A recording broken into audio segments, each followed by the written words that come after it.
Alright, gotta say something about the presidential elections.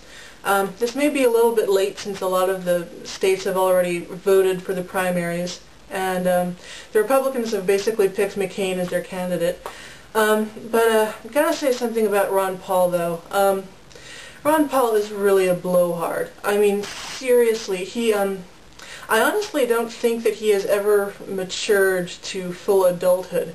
Let me back that up here. He completely overreacts to people disagreeing with him. For example, in the debates, I could be, in the next room, not even paying attention to what's going on TV, but immediately you can recognize when Ron Paul comes up because he just starts screeching and yearning, and it's like he's gonna blow up if he doesn't get his way. And he sounds like a whining little child who isn't getting what he wants. And it's not the kind of person that you want with his finger on the button. And aside from personality issues, I mean, he doesn't believe that in the FBI. I mean, so I guess there should be no law enforcement arm of the federal government. Or maybe there should be no such thing as a federal crime. I don't know, whatever. So he doesn't believe in the CIA either, so supposedly we should not be gathering information about countries that want to kill us. I could go on and on. So he's just such a terrible representative for truly small government. Now, if we could have someone like Barack Obama with, someone with charisma and who really knows how to communicate and inspire people, but someone, who had the right ideas, I mean, that would be the perfect candidate.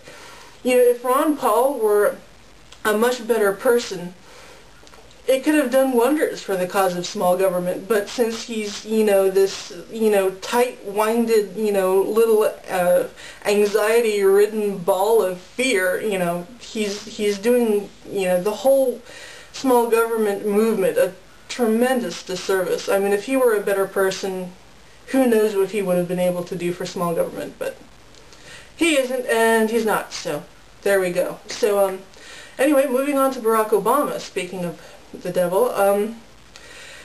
He and Hillary Clinton are basically, the same candidate. They have the same basic, philosophy of government.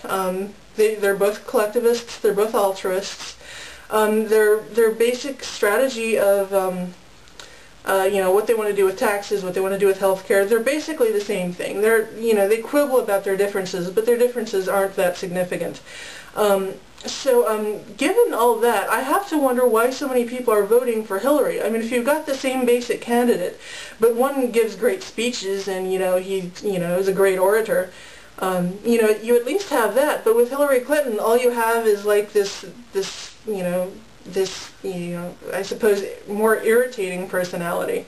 So if it's about personality, and that's really the only thing dividing them, then Barack Obama should be farther in the lead. So, I'm thinking that people are they must be duped into this idea that Hillary Clinton has all this experience. All she has is, being the wife of Bill Clinton. So there's no reason to think she ever would have been elected to the Senate if she weren't Bill Clinton's wife. No reason to think that she would be running for president if she weren't Bill Clinton's wife. And about McCain. McCain is basically a liberal. He is such a mixed bag. I mean, he talks about limited government, and in fact, since Mitt Romney dropped out yesterday, McCain delivered this speech about how conservative he is and how much he believes in small government and low taxes and a rein on spending and no more entitlement reforms. Well, or no more entitlement spending. Well, he voted for the Medicare drug benefit several years ago. And like every government entitlement, the costs have increased exponentially. No one who sponsored the bill thought it would be this big, but everyone who knows how government works knew that that's exactly what would happen.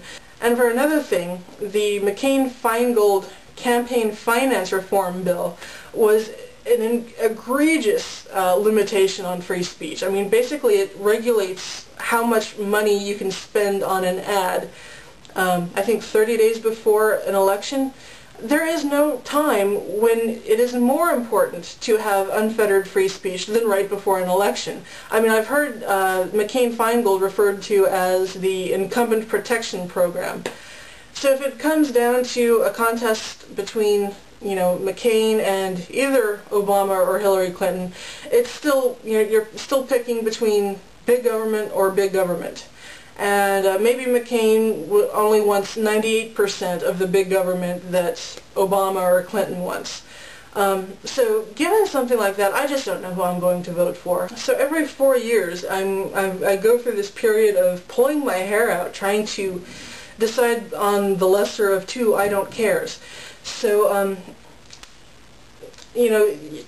does it really matter whether McCain gets it or Obama gets it?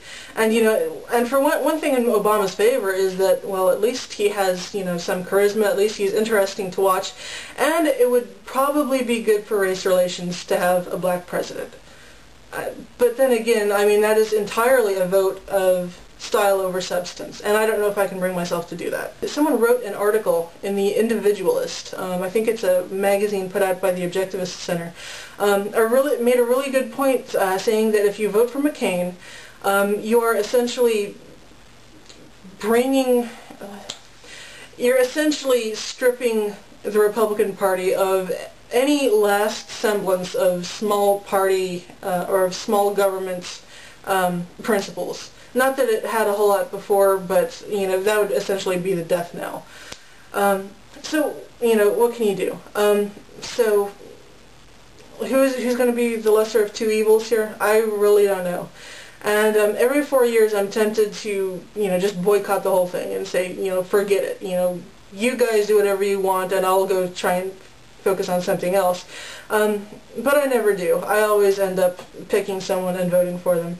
A while back I saw I think it was a bumper sticker that said, "Don't vote, it only encourages them."